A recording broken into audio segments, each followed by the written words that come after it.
And I heard, as it were, the noise of thunder. One of the four beasts saying, "Come and see." And I saw, and behold, a white horse.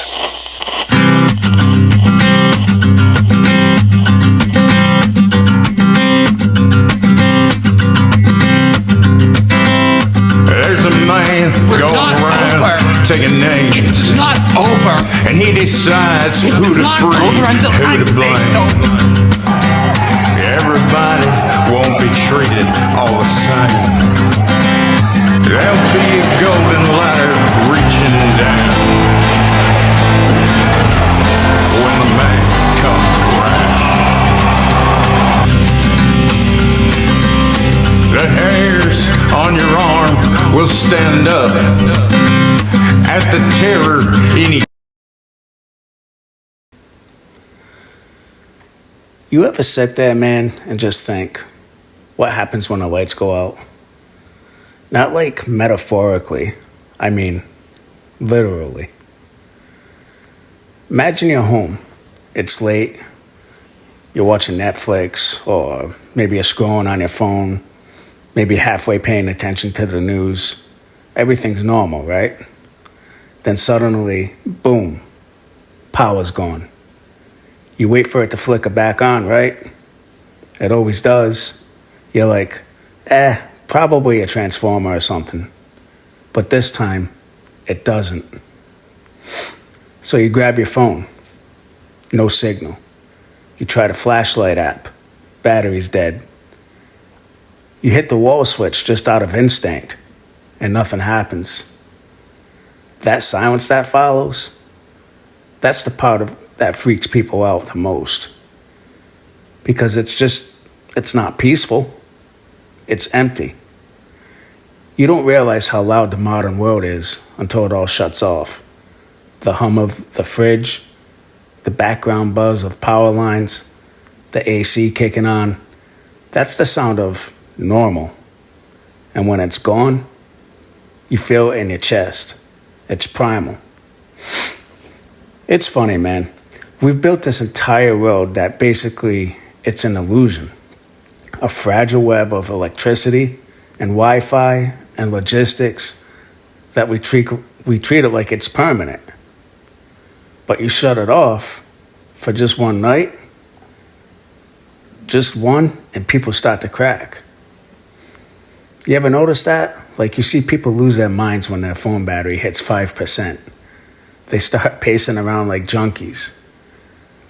Now imagine there's no electricity, no gas, no internet, no information. That's not a power outage.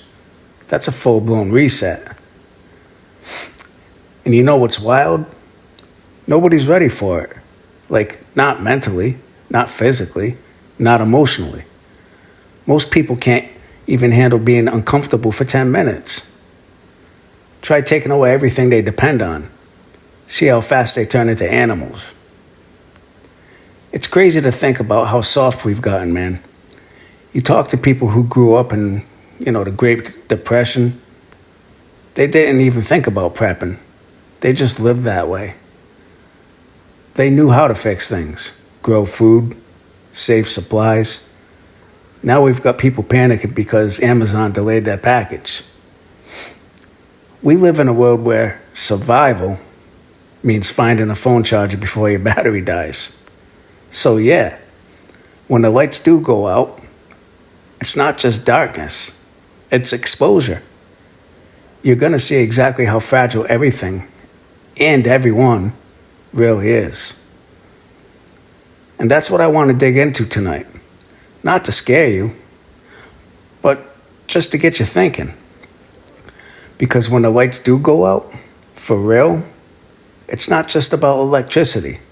It's about dependency. And we've built a civilization that doesn't know how to live without it. Now, the grid goes down, and suddenly it's not a bad night. It's the first day of the rest of your life.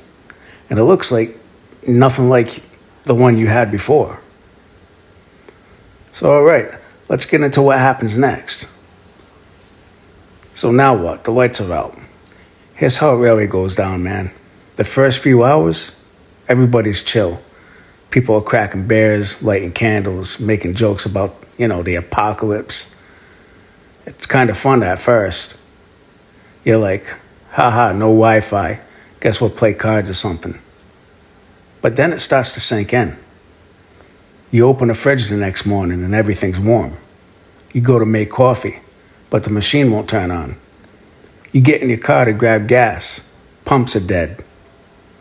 And that's when you start to feel that weird little spark of anxiety. Like, wait a minute. This is kind of actually bad.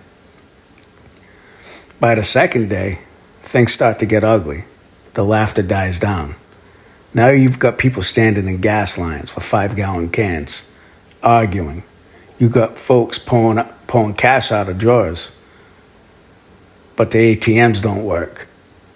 Stores open for a few hours until the shelves are stripped bare. And there's always that one dude, right? That it'll be fine guy. He's still grilling burgers, telling everyone it'll come back soon. Well, by day 3, he's knocking on his neighbor's door with an empty plate. It's human nature, man. People don't plan, they assume. They assume there'll always be gas, food, medicine. They assume there'll always be somebody in charge. But by the 72-hour mark, that illusion's gone. No cops, no government, no news, just rumors and fear. And that's when the switch flips. People stop thinking like neighbors. They start thinking like survivors. And that's when it gets dangerous. You ever been in a situation where people lose comfort? I have. I worked in corrections almost 20 years, and I've seen what happens when you take away people's routines, their sense of control. You cut off food, heat, safety. It takes hours for civility to vanish. Hours. I've watched calm men turn violent and scared men turn ruthless. It's like all the layers of civilization peel off. And what's underneath? It ain't pretty. You start to realize, oh damn, the polite world was a luxury. When there's no backup, no 911, no authority to appeal to, the mask comes off. People stop pretending, and what's left is pure instinct, survival. So yeah, the first 72 hours are where the world you knew ends, and the new one begins. And here's the kicker. Most folks don't even make it that far without breaking. So all right, let's talk about what happens. Because there's one thing that's going to destroy people faster than hunger, faster than thirst. And that's comfort. You know what kills people faster than starvation?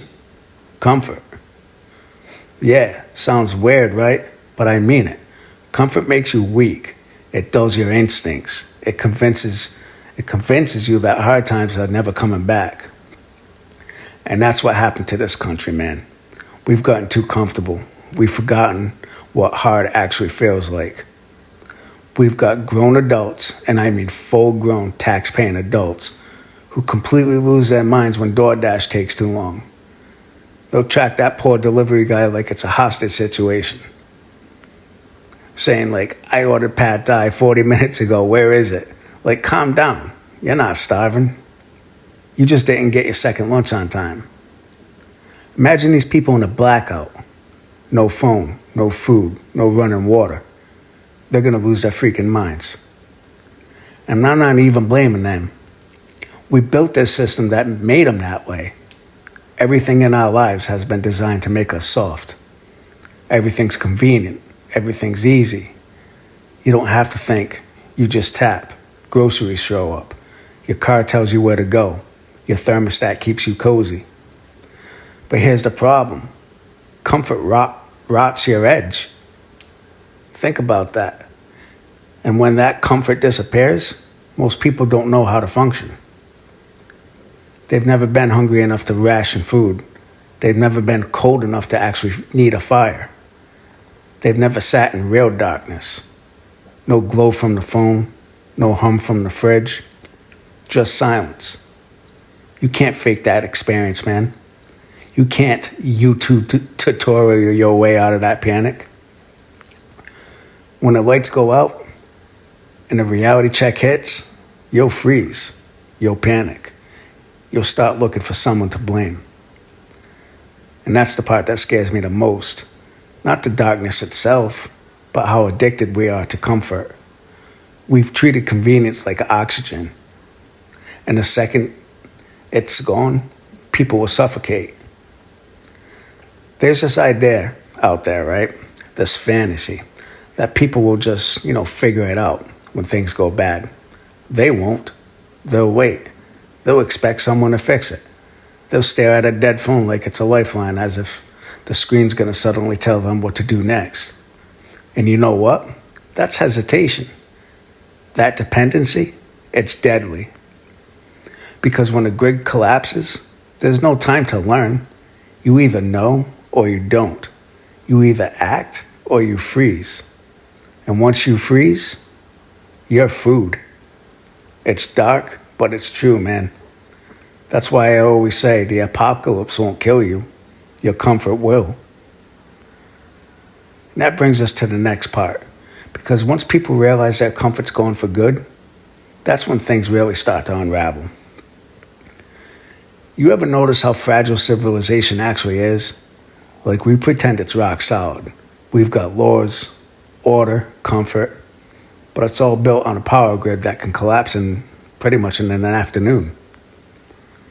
You shut that off, and it all goes. I mean, everything. No pumps, no trucks, no comms, no internet, no credit cards, no ATMs.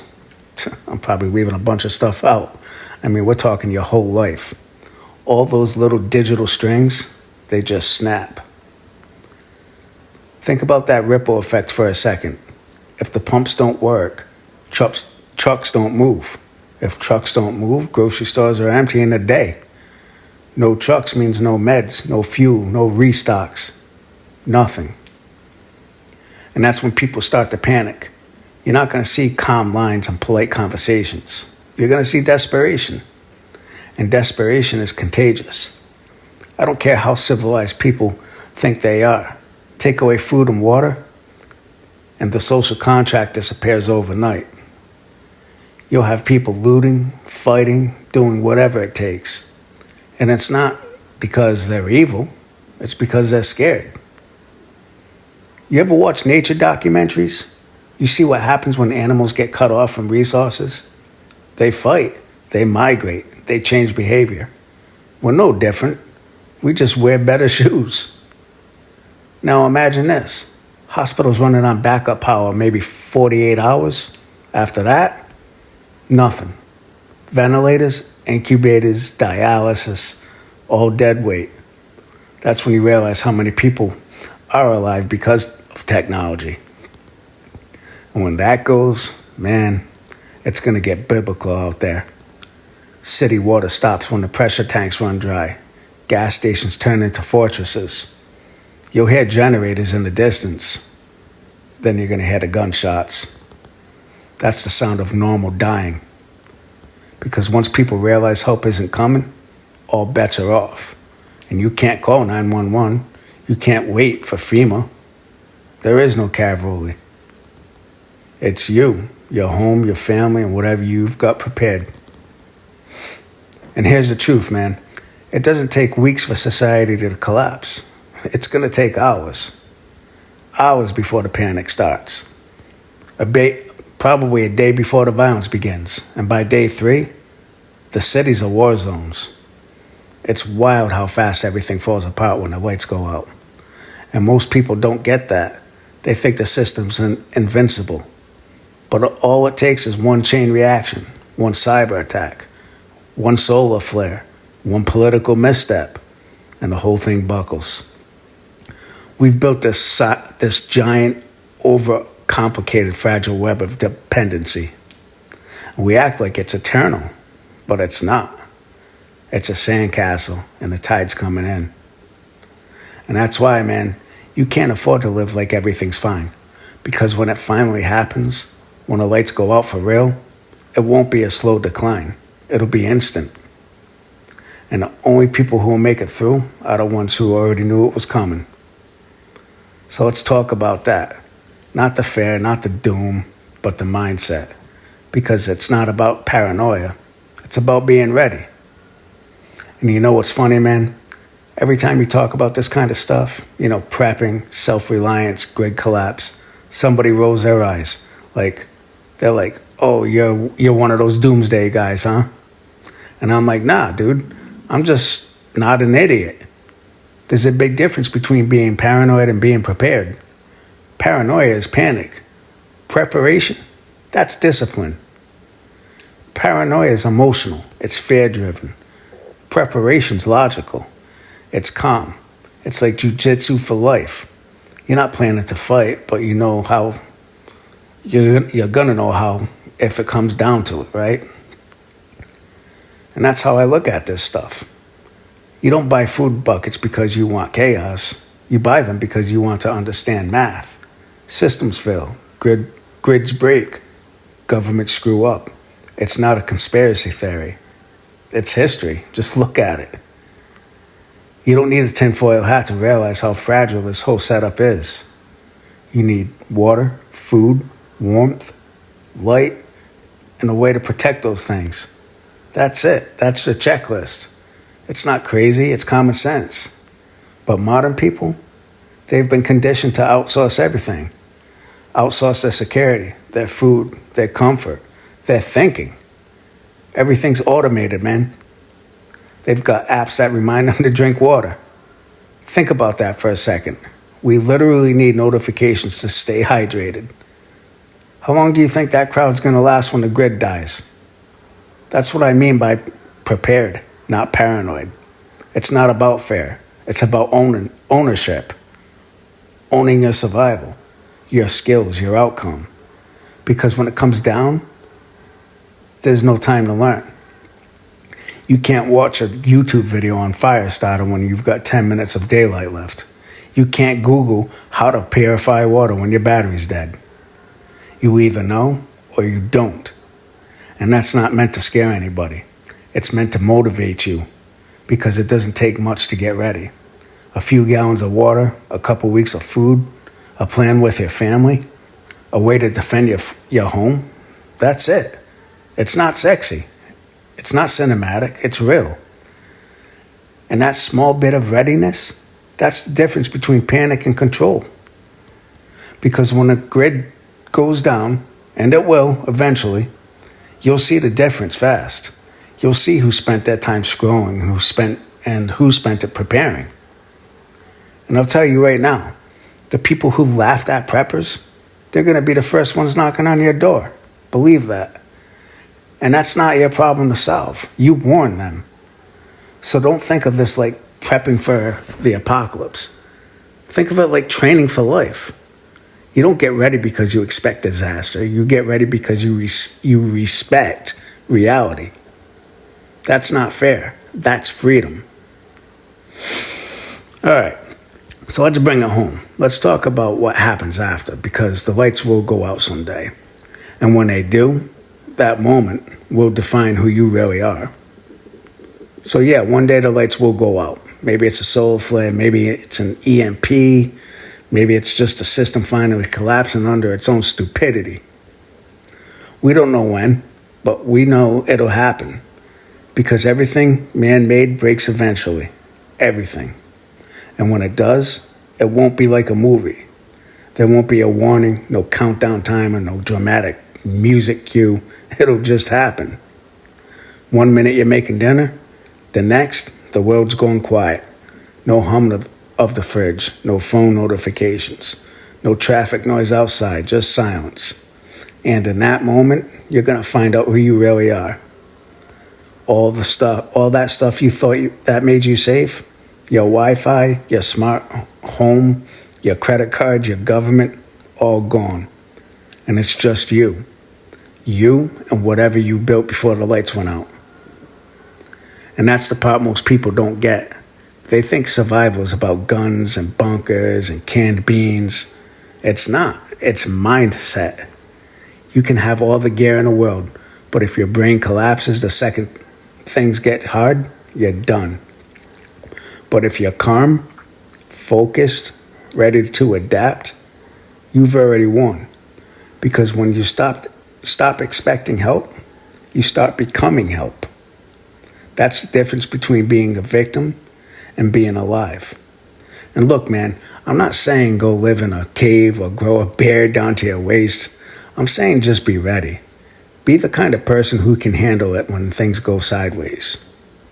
You don't need to be a Navy SEAL. You just need not to panic.